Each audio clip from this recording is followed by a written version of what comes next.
बंगाल से झारखंड तक ईडी की कार्रवाई पर बवाल मचा है। चुनाव से पहले बंगाल में ईडी की रेड पर ममता बनर्जी इतनी आग बबूला हो गई कि उन पर सबूत चुराने के आरोप तक लग गए। साथ ही कार्यकर्ताओं को भड़काने के आरोप भी टीएमसी पर लगे। ईडी रेड पर झंझट सिर्फ बंगाल ही नहीं बल्कि झारखंड में भी देखने को मिला। झारखंड में ईडी के अधिकारियों पर ही मारपीट करने के आरोप लगे हैं, लेकिन ईडी का दावा है कि सारे आरोप फर्जी हैं। पुलिस बेवजह एजेंसी के काम में दखल दे रही है और हेमंत सोरेन सरकार के इशारे पर रांची पुलिस ईडी के जांच अधिकारियों को परेशान कर रही है। बंगाल और झारखंड में ममता अलग अलग जरूर हैं, लेकिन निशाना एक ही और है, और वो है ईडी। देश की संवैधानिक जांच एजेंसी के खिलाफ बंगाल और झारखंड में सियासी हंगामा खड़ा किया जा रहा है। तो इसके पीछे की वजह क्या है, ये बड़ा सवाल है। लेकिन एक बात तय है कि देश के कानून के साथ कोई भी खिलवाड़ नहीं कर सकता। यही बात सुप्रीम कोर्ट की तरफ से आईपैक ईडी रेड मामले में सुनवाई के दरमियान कही गई। दरअसल बंगाल में आईपैक पर ईडी रेड को लेकर कानूनी झंझट इतनी बड़ी हो गई कि मामला सुप्रीम कोर्ट तक जा पहुंचा। लेकिन संवैधानिक संस्थाओं की कार्यशैली और जांच की आज़ादी को लेकर सवाल थे, तो सुप्रीम कोर्ट ने ममता बनर्जी को बड़ा झटका दे दिया। आईपैक दफ्तर में छापेमारी पर मामले में सुप्रीम कोर्ट में सुनवाई हुई। सुप्रीम कोर्ट ने इस बात को माना कि ईडी के कामकाज में राज्य सरकार ने दखल देने की कोशिश की है। सुप्रीम कोर्ट ने पश्चिम बंगाल सरकार, सीएम ममता बनर्जी और पुलिस प्रशासन को नोटिस भेजकर जवाब तलब किया है। इस मामले में सुप्रीम कोर्ट ने नोटिस जारी कर 2 सप्ताह में जवाब मांगा है। वहीं सुप्रीम कोर्ट ने तीखी टिप्पणी करते हुए कहा है कि राज्य सरकार को केंद्रीय जांच एजेंसियों में हस्तक्षेप करने का कोई अधिकार नहीं है। आईपैक रेड मामले में सुप्रीम कोर्ट से ममता सरकार को मिली फटकार के बाद बीजेपी ने भी जमकर निशाना साधा है। बीजेपी प्रवक्ता गौरव भाटिया ने कहा कि बंगाल में विचारधारा की लड़ाई है और सुप्रीम कोर्ट ने दूध का दूध पानी का पानी कर दिया है। बीजेपी ने कहा कि ममता बनर्जी का राज जंगल राज के समान है। जो ईडी अफसर हैं उनके खिलाफ एफआईआर दर्ज कर दी थी ममता बनर्जी की सरकार ने। सर्वोच्च न्यायालय ने उन सभी एफआईआर पे रोक लगा दी है।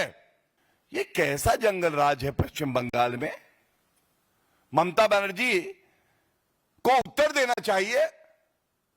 आज सर्वोच्च न्यायालय ने आईना दिखा दिया है। आज सर्वोच्च न्यायालय ने दूध का दूध और पानी का पानी कर दिया है और स्पष्ट हो गया है, अगर कोई अराजक था, गलत था, साक्ष्य मिटा रहा था, ईडी अफसरों को धमकी दे रहा था, कानून के साथ खिलवाड़ कर रहा था और संविधान को नष्ट कर रहा था, तो वो केवल अराजकता की मूर्ति, जंगल राज का प्रतीक ममता बनर्जी थी। ममता बनर्जी आईपैक पर ईडी रेड मामले में बुरी तरह से फंसती दिख रही हैं, लेकिन टीएमसी सुप्रीम कोर्ट के फैसले के बाद बीजेपी पर पलटवार करती दिखाई दी। ये केस 2020-21 में दर्ज किया हुआ था। वो 5 इयर्स 6 इयर्स वो ईडी क्या, वो लोग क्या नींद में थे। तो अभी बंगाल का इलेक्शन है, जनवरी मास हो गया है, तो यहाँ पर वो रेड कर रहा है किसके घर? प्रतीक जैन। कौन प्रतीक जैन? आईपैक का ओनर डायरेक्टर। तो उस टाइम जब दर्ज हुआ था, उस टाइम में जो प्रशांत किशोर था, उनका घर रेड करने के बदले अभी प्रतीक जैन का घर, क्योंकि अभी हमारा इलेक्शन कैंपेन में वो कोऑपरेट कर रहा है, वो कंसल्टेंट है। तो इसीलिए भाजपा ईडी को मिसयूज करके घुमा के वो हासिल करना चाहते थे। ईडी की तरफ से कई आरोप लगाए गए। सुप्रीम कोर्ट में ईडी की दलील में ऐसी घटना को चौंकाने वाला पैटर्न बताया है। धमकाने वाले इस पैटर्न से केंद्रीय एजेंसियों का मनोबल टूटेगा, ऐसा सुप्रीम कोर्ट ने कहा है। राज्य सरकारों को लगेगा कि वे घुस सकते हैं, चोरी कर सकते हैं, फिर धरने पर बैठ सकते हैं। आईपैक ऑफिस में आपत्तिजनक सामग्री पड़ी थी। वहीं ईडी की दलील में साफ आरोप लगाया गया कि याचिका की सुनवाई के दौरान बड़ी संख्या में वकील और दूसरे लोग कोलकाता हाईकोर्ट में घुस गए। ऐसा तब होता है जब लोकतंत्र की जगह भीड़ तंत्र ले लेता है। पश्चिम बंगाल की सीएम ममता बनर्जी की ओर से पैरवी कर रहे कपिल सिब्बल ने कहा कि मुख्यमंत्री पर सभी उपकरण ले जाने के आरोप झूठे हैं। ये उनके अपने पंचनामा से साबित होता है। ये केवल पूर्वाग्रह पैदा करने के लिए है। पंचनामा के माध्यम से कोर्ट को जानकारी देते हैं, लेकिन ममता बनर्जी के वकील की तरफ से दी गई तमाम दलीलों को सुप्रीम कोर्ट ने कमज़ोर माना और साफ कह दिया कि जांच रोकने की कोशिश की गई। ये सच है। ईडी ने 8 जनवरी को टीएमसी के आईटी हेड और political consultant firm IPAC director Pratik Jain के घर और कंपनी से जुड़े ठिकानों पर छापा मारा था। जांच एजेंसी का आरोप है कि इस दौरान सीएम ममता वहां बंगाल पुलिस के अफसरों के साथ पहुंची और अपने साथ सबूत लेकर चली गई। इस मामले को लेकर सुप्रीम कोर्ट में सुनवाई थी, जहां ममता बनर्जी को बड़ा झटका मिला है। बंगाल में ईडी के खिलाफ ममता के मोर्चे पर बीजेपी हमलावर है। पश्चिम बंगाल की सरकार ने यहाँ की मुख्यमंत्री ममता बनर्जी जी के नेतृत्व में the core principle and idea of federal structure जो है उसको ध्वस्त करने का काम किया है। संविधान प्रदत्त अधिकारों के तहत बनी हुई संवैधानिक संस्थाएं और व्यवस्थाएं, इन दोनों को कुचलने का काम यदि आप करते हैं या इनको डाइल्यूट करने का काम करते हैं तो आप न केवल संविधान का अपमान करते हैं अपितु भारत की आत्मा को भी कमजोर करने का काम कर रहे हैं। यानी ममता बनर्जी पर केंद्रीय जांच एजेंसियों के साथ दादागिरी करने के आरोप लगे हैं। वहीं पश्चिम बंगाल के बाद अब ईडी बनाम पुलिस का मामला सामने आ चुका है।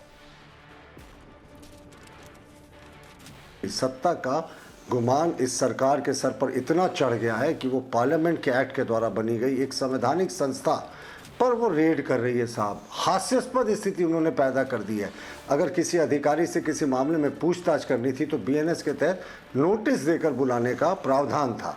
हाँ, लेकिन ये कहीं ना कहीं बदले की कार्रवाई दिख रही है, क्योंकि मुख्यमंत्री जी खुद ईडी के अभियुक्त हैं, जेल भी जा चुके हैं। इस सरकार के कई मंत्री, कई पूर्व मंत्री, कई विधायक ईडी के मनी लॉन्ड्रिंग केसेस में रडार में हैं।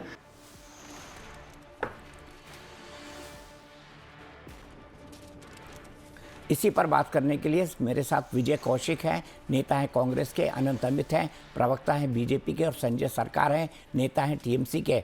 संजय सरकार जी, सबसे पहले मैं जानना चाहूँगा, ममता बनर्जी आखिरकार क्यों सबूत लेकर उस जगह से चली गई जहाँ पर ईडी रेड कर रही थी?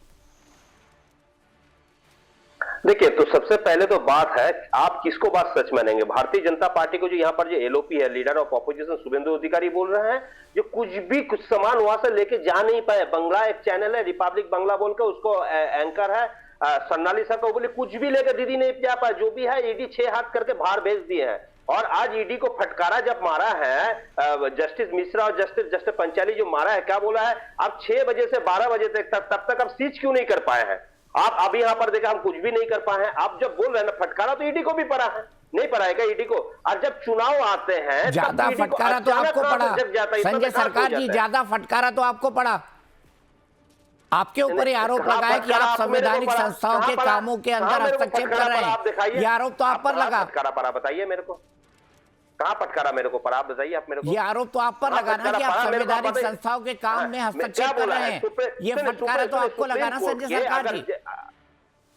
नहीं, मैं आपको पूछना चाहता हूं, सुप्रीम कोर्ट के जो जज है, जो जज ने जो बोले हैं आज, आप क्या बोला है? आप सुने हैं? सब डेटा सब देखे हैं? देखने से आपको मालूम पड़ जाएंगे क्या बोला है, नहीं बोला है। आपको मतलब ये भी बोला है सुप्रीम कोर्ट के जज बोले हैं, अगर आप 6 बजे से लेकर 12 बजे तक आप सीज क्यों नहीं कर पाया? सीज का लीडर कहाँ है? ये सब नौटंकी है। सब कुछ लेके भारतीय जनता पार्टी का हवाले कर दिया। वहां पर अपना रणनीति तैयार होता है, कौन चुनाव कैंडिडेट खड़ा होंगे, कौन मतलब जो वहां पर अपने प्रेसिडेंट मतलब जो है, जहां ब्लॉक का प्रेसिडेंट कौन है, बूथ का प्रेसिडेंट कौन, निर्वाचन में कौन, चुनाव में कौन मतलब जो कैंडिडेट हो गए, चुनाव में क्या करने पड़ेंगे, नहीं करने, एसआईआर का टोटल लिस्ट था। उसी लेकर उसी को चुराने के लिए गया था। प्रतीक जैन कोल का व्यापारी है, कोल मर्चेंट है। अगर कोयला चोरी घटना होता है तो कोयला भारत सरकार का कोयला मंत्री होता है, और सीआईए सब उसको देखभाल करता है। अमित शाह देखते थे पहले, अभी राजनाथ सिंह देखते थे, अभी अमित शाह देखते हैं, दोनों उनके हाथ में है। अगर उन लोग अगर सही से चोरी संभाल नहीं पाते, चोरी सेना चोरी वाला कहानी करता है, ये सुनने के लिए बंगाल का जनता सुनने के लिए बिल्कुल तैयार नहीं है। अगर ईडी को जो आधिकारिक है, अगर भारतीय जनता पार्टी को इशारा में अगर नाचना चालू कर देंगे, कूदना, जैसा एक समय मोदी बोलते थे ना सीबीआई का मतलब है, नरेंद्र मोदी जब मुख्यमंत्री थे बोले सीबीआई का मतलब है कांग्रेस ब्यूरो ऑफ इन्वेस्टिगेशन। उसी तरफ यह सीडी अधिकारी को आपको चैनल के माध्यम से बोलो, आप भारतीय जनता पार्टी को इशारा में कम नहीं किए।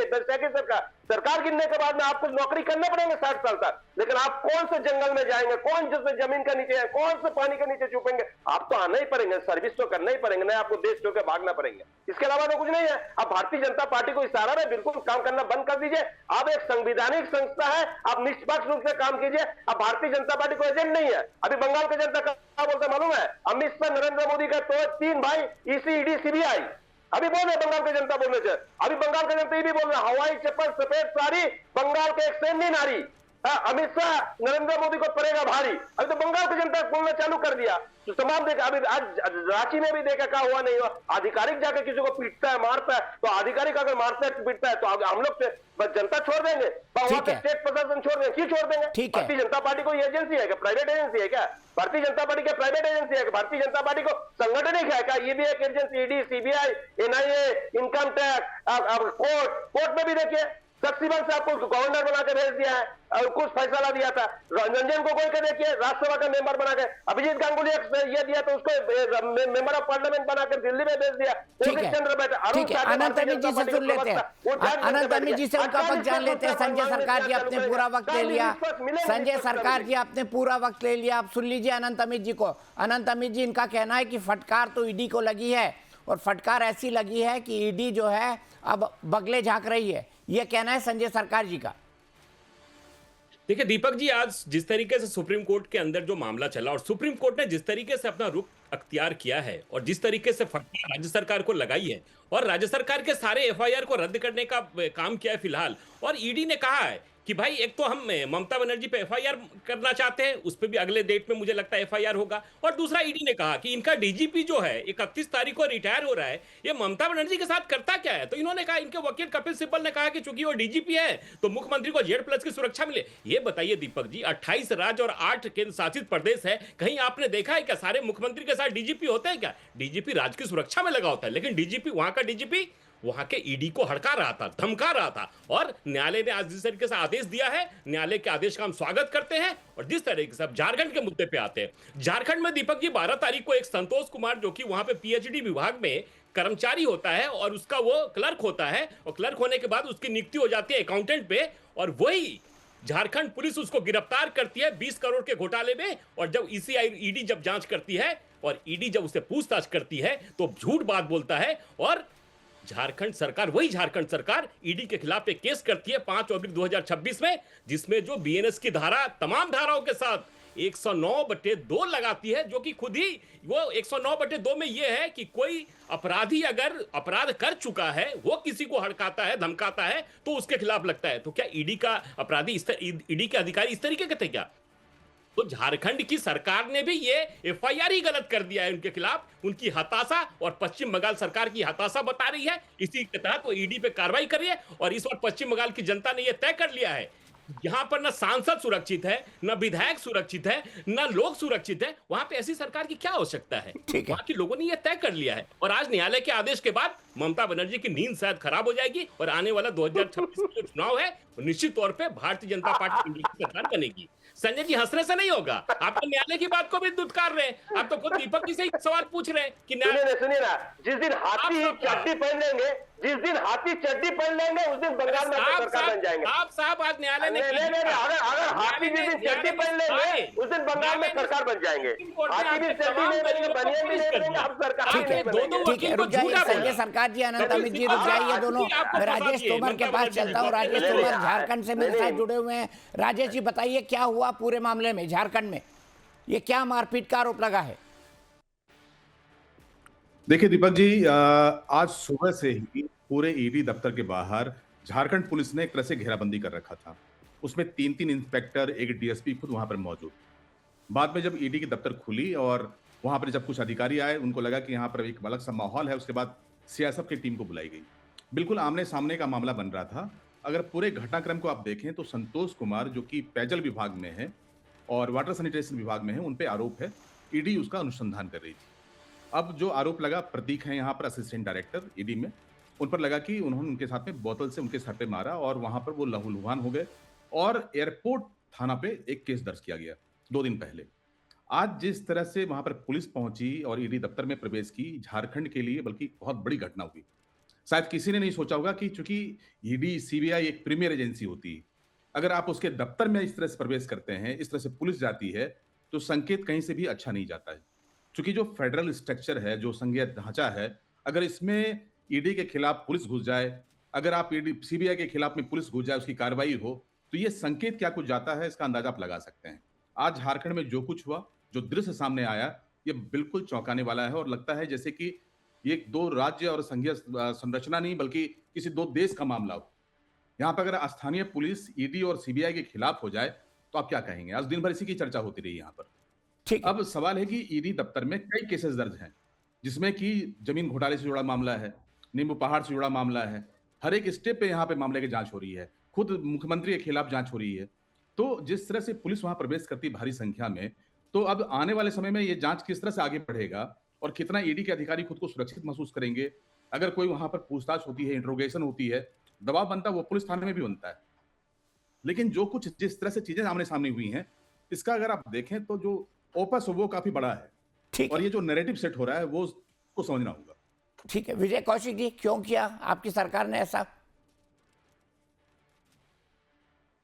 देखिए, देश भर में एक सिविल वार की स्थिति बनती जा रही है, सिविल वॉर कहां क्योंकि से आ गई जो भाई? संवैधानिक संस्थाएं हैं वो अपना काम ईमानदारी से विजय नहीं कर कौशिक रही जी, हैं। शब्दों का चयन तो आप ठीक से देखिए करें। कि- सिविल वॉर कहां से आ गई भाई? नहीं, मेरा शब्दों का चयन ठीक है भाई साहब। जब सुप्रीम कोर्ट भी ये मान रही है कि केंद्र सरकार और राज्य सरकार में इस हद तक दुश्मनी हो गई है कि अफसरों के खिलाफ मुकदमे दर्ज हो रहे हैं, राज्य में अलग और सीबीआई में राज्य सरकार के खिलाफ, तो इससे आप अंदाजा लगा सकते हैं कि देश सिविल वार की तरफ है या नहीं है। इसे सिविल वार कहेंगे? पहली बात। दूसरी बात, धन्यवाद। भाई सिविल वार क्या है कि आदमी एक दूसरे से लड़ने लगता है। यहाँ पर केंद्र सरकार और राज्य सरकार एक दूसरे से लड़ रही है, तो आप क्या कहेंगे? परिभाषा कौशिक जी समझ लीजिए ना भाई साहब, मैं बिल्कुल अज्ञानी हूँ। चैनल पे बैठ मैं के भाजपा के द्वारा तो कही परिभाषा गलत मत बोलिए। अरे जो आप भाजपा कह रही है, सुनिए। दीपक चौरसिया जी के साथ आप डिबेट कर रहे हैं, कम से कम तथ्यों का अरे- और शब्दों का अरे- सही चयन करिए। हाँ, सिविल वार हम भाई सुना देंगे साहब, आपको, करिए। सुना देंगे। असम और मिजोरम के पुलिस के बीच में गोली हो रहा था, वो सिविल वार नहीं है। असम सरकार का पुलिस, सुनिए, असम सरकार और मिजोरम, आप ज्ञान नहीं दे रहे, आपको ज्ञान है नहीं है, आपको ज्ञान नहीं है। आप गोबर गोमूत्र वाला आदमी है, आप गोबर गोमूत्र वाला आदमी है। गोबर गोमूत्र खाते और पीते हुए इंसान को कुछ दिमाग नहीं होता है। सरकार जी, नहीं आपको होता है। ज्ञान की आपको जरूरत नहीं है। संविधान को चार पिलर बोलिए तो संविधान को 4 पिलर का है, बोलिए ना। कॉन्स्टिट्यूशन का 4 पिलर का है, बोलिए तब ज्ञान बोल रहे हैं, बोलिए। भाई सबसे बड़ी बात यह आप है कि बताइएगा जब क्या? भाजपा के बोलिए, आप सहयोगी नहीं बोल पाएंगे। अजीत नहीं बोल पवार पाएंगे। भाजपा के मुंह पर तमाचा मारते हैं, तब भाजपा क्यों चुप हो जाती है?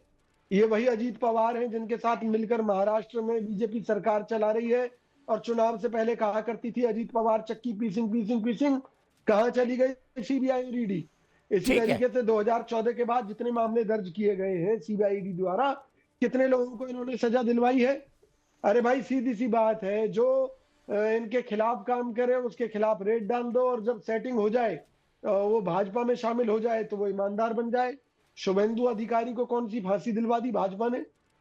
तो ये सब एक राजनीतिक षड्यंत्र का पार्ट अब जनता को भी महसूस होने लगा है, और राज्य सरकार इसके खिलाफ खुलकर बगावत पर उतर आई है। ये बगावत ही तो है कि केंद्र सरकार की जांच एजेंसियों के अधिकारियों के खिलाफ एफआईआर दर्ज होना और जांच एजेंसी को उसको लेकर सुप्रीम कोर्ट में आना, तो ये सब चीजें दर्शा रही हैं। ठीक है, चलिए यहीं पे रुकेंगे। आज अफसोस हरियाणा में मेरे भी पास बीजेपी बातचीत के लिए हमारे वक्त इतना ही है। कांग्रेस हम यहीं पर के रुकेंगे। आप घर तमाम पर- लोगों का हमसे जुड़ने के लिए, बातचीत करने के लिए बहुत बहुत शुक्रिया।